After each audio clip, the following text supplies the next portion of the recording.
शेर अफजल साहब, ये कहिएगा कि आपने खान साहब का हाथ चूमा तो बासानी खान साहब सुनाए कि किसी से हाथ नहीं मिलाते, आपको हाथ चूमने के लिए दिया, तो क्या उस वक्त फीलिंग्स थी? क्या इमरान खान का उस पर रिएक्शन था जब आपने कहा कि मैंने आपके हाथ चूमने हैं? ये हाथ चूमने वाली बात तो मैंने अंदर जो ही वो अंदर तशरीफ़ लाए तो मैंने बता दी, और मेरा ख़्याल ये है कि शायद उनको पहले से किसी ने बताया हुआ था कि मैंने मीडिया पे ऐलान किया हुआ है।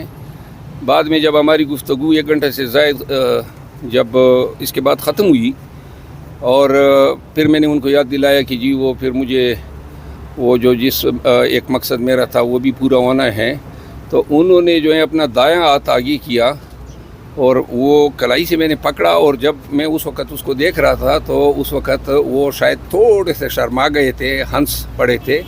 बहरहाल ये बस जो है ना हो गया ना, मैंने ज़िंदगी में किसी के हाथ का बोसा लिया ही नहीं है। हाँ। मेरा ख्याल है सिवाय अपने बच्चों के। अच्छा। तो खान साहब जो हैं वो तो मेरे लिए मतलब है, हमारे तो मुर्शिद भी है, हमारे लिए एजाज़ भी था, और मतलब ये है कि हमारे लिए बस ये काफ़ी है। खान साहब को आप मुर्शद अपना मानते हैं, हालांकि वो सियासतदान है, लीडर है, आप उनको मुर्शद किस वजह से बोलते हैं?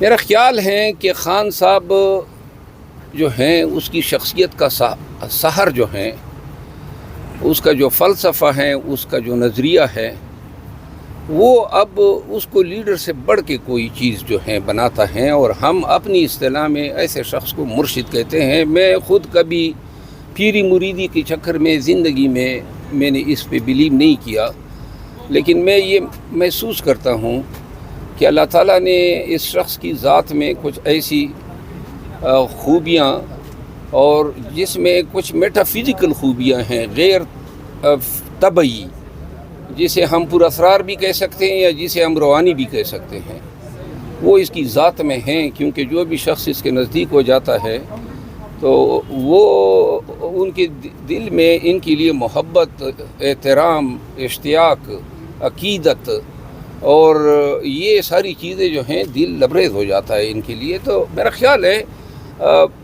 50 साल के से ऊपर होने के बाद ये चीज़ें, ये फीलिंग पैदा होना, ख़ुसूसन जिस पेशे से मेरा ताल्लुक़ है, जहाँ पे सारी ज़िंदगी हमने कत्ल देखे हैं, दहशतगर्दी देखी हैं, ट्रायल किए हैं मुजरिमों के, ठगों के, कातिलों के, तो वो आदमी जो है दिल का बड़ा सख्त हो जाता है। और हम कह सकते हैं कि हमारी भी पुलिस की तरह वक्त के साथ जो हैं वो फीलिंग्स जो हैं बहुत सख्त हो जाती है, बहुत कम चीज़ें हमें इम्प्रेस करती है। लेकिन इस हद तक किसी शख्स के लिए कि आप अकीदत की हद तक उसका एहतराम, उससे मोहब्बत करें। लास्टली ये बताइएगा, शेर अफजल मरवत साहब के गुज़श्ता रात से सोशल मीडिया पर ये ख़बरें गर्दिश कर रही हैं कि कोई डील, कोई डायलॉग, कोई मुफाहमत, कोई मुसालियत की कोशिशें की जा रही हैं। दौरानी साहब काफ़ी एक्टिव हो गए और उन्होंने कहा है कि आने वाले दिनों में मामलात खुशखबरियाँ आ सकती हैं, तो इस हवाले से क्या इन्फॉर्मेशन है आपके पास? जी मैं इनकी तस्दीक करता हूँ कि दुरानी साहब जो हैं वो इस पे काम कर रहे हैं, और मेरा ख़्याल है कि ये एक खुशाइन बात है कि अरबाब इक़्तिदार भी ये चाहते हैं कि पाकिस्तान तहरीक इंसाफ के साथ की गई ज़्यादतियों का अज़ाला हो, और जो ख़दशात हैं इमरान खान साहब से इन अरबाब इक़्तिदार के, उनमें से कई ऐसी बातें हैं जिस पे डिबेट हो सकती हैं और जिनको रिकन्सिडर किया जा सकता है।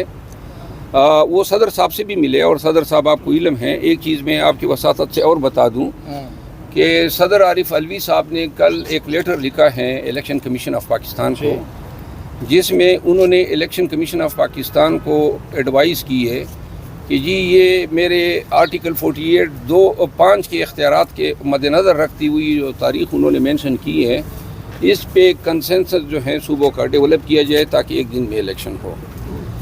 अब मैंने वो ख़त पढ़ा और मुझे ज़ाती तौर पे मायूसी हुई। ये तहरीक इंसाफ का बयानिया नहीं है, ये मेरा ज़ाती एक वकील की हैसियत से मेरी व्यू है।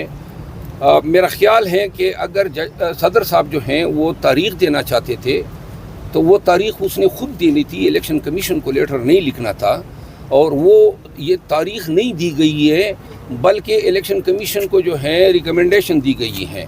اگر اختیار صدر صاحب کا ہے تو کسی کو ریکمنڈیشن نہیں دی جاتی ہے. انہوں نے گزٹ نوٹیفیکیشن کرنا تھا 48(5) ریڈ وتھ 58(2) اور تمام جو انیبلنگ پروویژن ہے. اور ہمارا تو آرگومنٹ ہماری دلیل یہی ہے کہ یہ تو صدر صاحب کا اختیار ہے. جب صدر صاحب کا اختیار ہے تو انہوں نے گزٹ نوٹیفیکیشن کر کے ڈیٹ اناؤنس کرنا تھا. بعد میں دیکھا جاتا ہے الیکشن کمیشن عمل درآمد کرتی ہے نہیں. انہوں نے بیسیکلی جو یہ لیٹر لکھا ہے میرا خیال ہے کہ تھوڑا سا اپنے فرائض کی انجام دہی سے پہلو تہی کی ہے. لیکن شیر افضل مروت صاحب گزشتہ رات سے تو پی ٹی آئی والے بڑے خوش ہیں. سیلیبریشنز ٹویٹر پر عارف الوی صاحب کے نام سے ٹرینڈ چلائے جا رہے ہیں اور وہ کہہ رہے ہیں کہ انہوں نے بہت بڑا کارنامہ سر انجام دیا ہے. وہ تو خوش ہو رہے ہیں.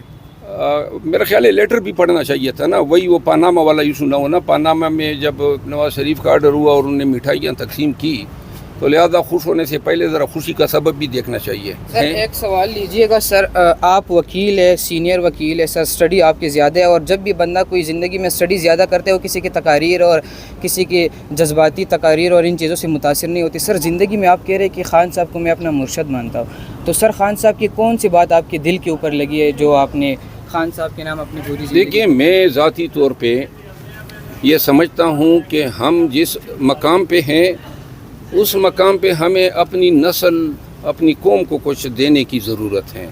اب ہمیں کوئی اپنے لیے کوئی چیز ہماری ضرورتیں اللہ نے پوری کر دی ہے, دنیاوی ضرورتیں یا آپ کہیں کہ شہرت ہو, دولت ہو. اس کے بعد جو ہے اب یہ وقت ہے, اگر انسان کے دل میں قوم کی اور ملک کی محبت ہے, سب کچھ اس ملک نے ہمیں دیا تو لہٰذا اب وقت ہے. اور خان صاحب کیا کر رہے ہیں؟ خان صاحب جو ہیں اگر یہ آج اٹک جیل میں نہ ہوتے تو کہاں ہوتے؟ انگلستان کے مزے لے رہے ہوتے, اپنے بچوں کے ساتھ ہوتے. وہاں کی لائف جو ہے ایک آئیڈیل لائف ہے اور وہ تو وہاں پہ پلا بڑا ہے. لیکن اس گرمی میں جب آپ اور ہم کڑے نہیں ہو سکتے ہیں, وہ شخص جو ہے اس قوم کے لیے, یہ اب سائفر پہ آپ نے دلائل سنے, یہ کیسز ہیں اور ایسے 186 کیسز اس شخص پہ بنے ہیں.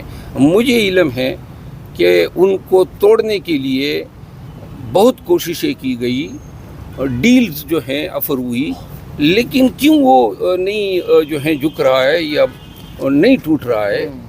وہ اس لیے کہ ان کو فکر ہے اس قوم کی, آنے والے نسلوں کی. اگر ایک شخص اپنے عزائم میں اپنی نیت میں اتنا صاف ستھرا ہو اور جس کو ملک اور قوم کا اتنا درد ہو تو بتائیں نا اس سیاسی لاٹ میں جو اس ملک کا ہیں کوئی ایک اور عمران خان تو کوئی مجھے بتا دے, یا کوئی ایسا عمران خان کوئی بتا دے جو اس سے پہلے پیدا ہوا ہو. تو کیوں نہ پاکستانی ہو کر میں اپنے قوم کی آنے والی نسلوں کے لیے, اپنے اخلاف کے لیے, اپنے بچوں کے لیے ان کا ساتھ دوں, اور ان کے ساتھ دینے پہ اگر آدمی جو ہیں وہ قربان بھی ہو جائے تو یہ گھاٹے کا سودا نہیں.